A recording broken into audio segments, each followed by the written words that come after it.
Hello, and welcome. I'm going to tell you a little story about a magical place, unlike anything you've ever seen before. This magical place is a forest unlike any other. This forest has wondrous creatures, wondrous things, wondrous beings. So many things that are just so mysterious. And the funny thing is, when you go out walking one day through your neighborhood, you find a footpath.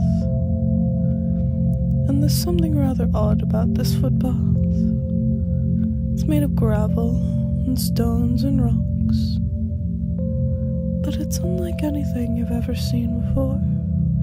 You don't remember it being there. So, because it's just so mysterious, it's also somewhat alluring in a way. So you follow it. You walk down this gravel footpath, and it seems almost like it doesn't have any particular direction. It almost seems as though it doesn't go anywhere. You're just walking down a footpath with no particular destination. And you would begin to wonder if it leads anywhere, and there's just nothing around you. Nothing other than the grass and a few trees, but other than that, there's just nothing. And you continue to walk down this footpath until eventually you see in front of you a forest. And this forest seems a little dark in a way, a little mysterious. You're not sure how long it's been there, and you're curious as to whether or not it's been here for a long time and you just didn't notice. Because it's simple to miss something. It's simple to not notice that something was there. It's because you just didn't notice before.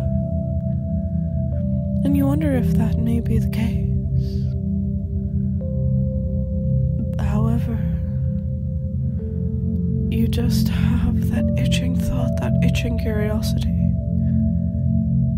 If it truly has been here, and you just didn't notice. So because this curiosity is just itching away in your mind, you decide to walk into this forest.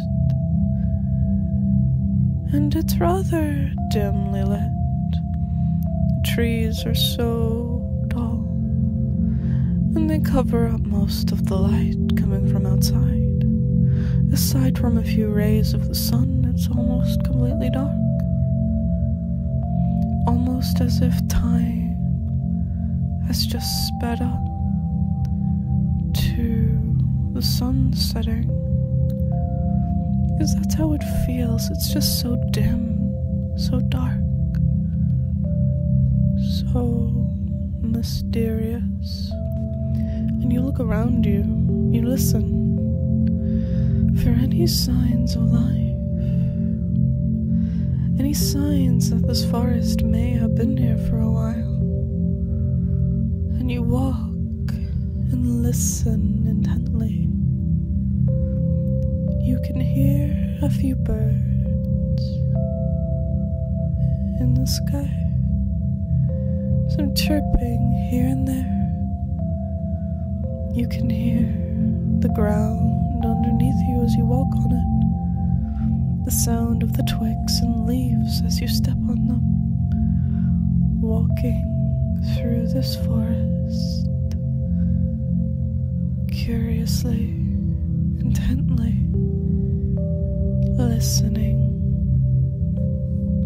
You're not quite sure what you're listening for. You're not quite sure if there is something to listen to. However, you simply continue to walk down this forest,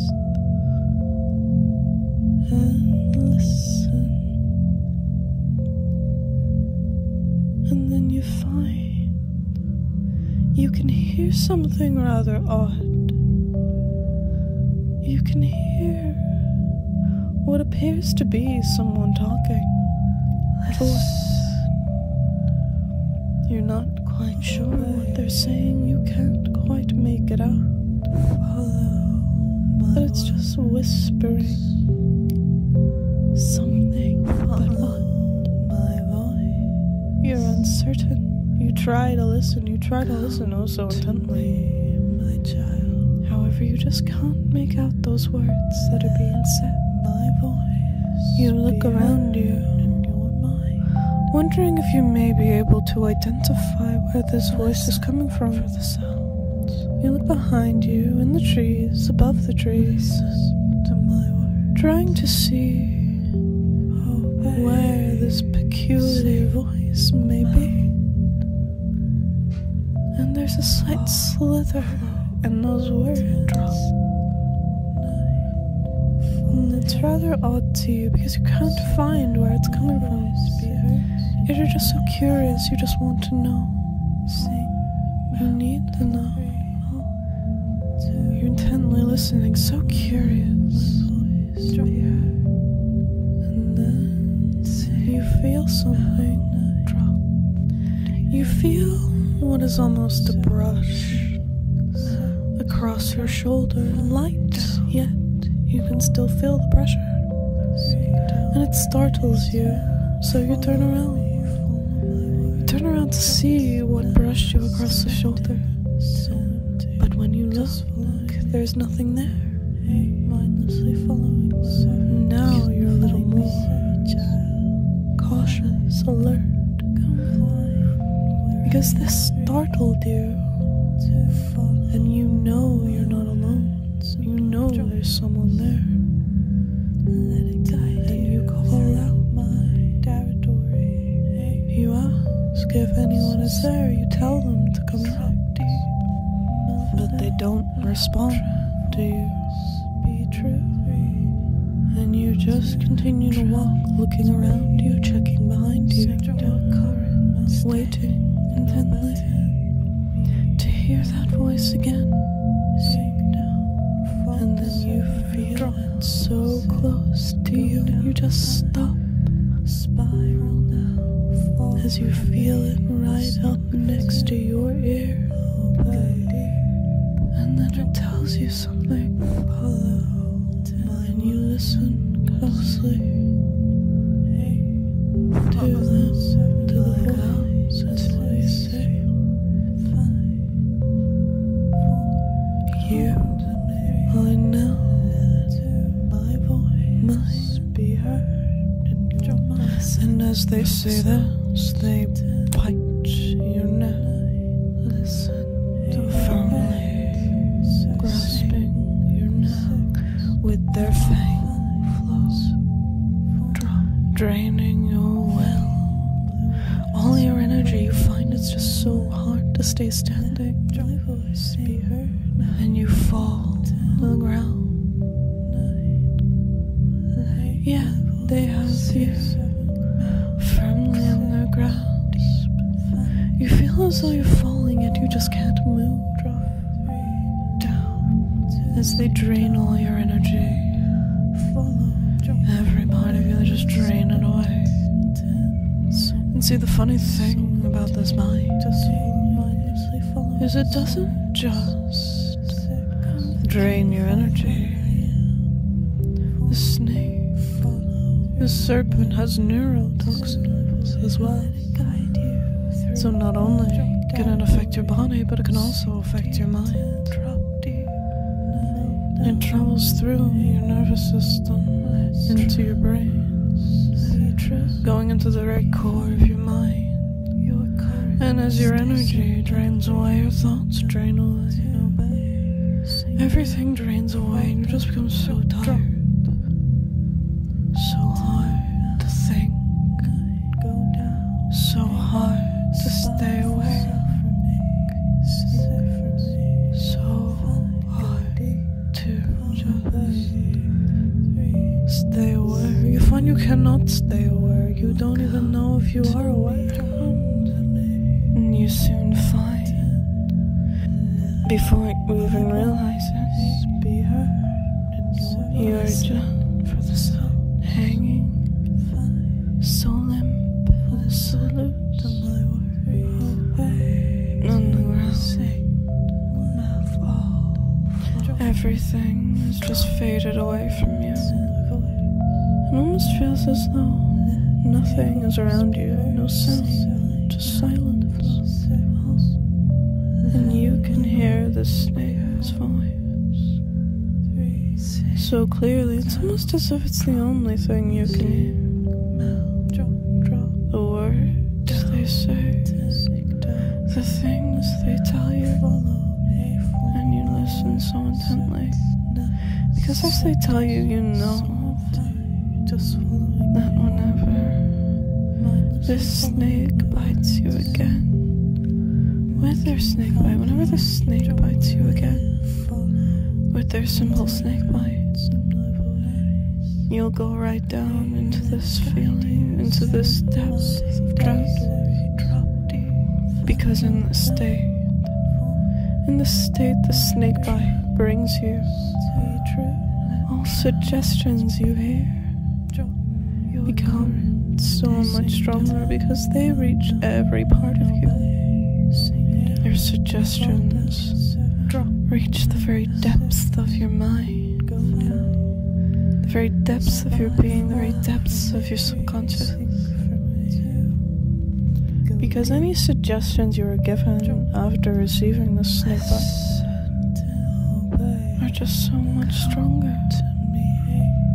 They reach every point of you because they just travel all through your body. These suggestions go into your bloodstream, into your core, to every part of what you are. But don't worry. This suggestion, this trigger, this snake bite trigger, will work with no one else but me. You will only go this deep. The suggestions will only be this strong when I say this trigger. If anyone else were to say this trigger, it would not work. Because it can only work with me. It can only be my snake bite that brings you this deep. And I'm sure you can understand, can't you? Very good. And you might find now that reality starts to come back to you. Everything starts to become more clear now. It almost feels as though this was a dream. An interesting dream, you think, although you're not sure if it actually happened. You can feel the pressure on your neck from the snake biting you. Yet you feel as though it was all just a simple dream. And you'll wake in a moment. You'll rise from trance. Rise from this simple little dream. On 5, when I count to 5, you'll awaken and everything will become more clear to you. Now there's only one thing left to do. Because by 3 you find that you're just becoming more aware and more alert. And you know that me waking you, that me being the only one that can use this trigger on you is better for you. As you then reach 5 and you wake, reality becomes more clear. And you find you're still a little fuzzy, but that's okay. Wait.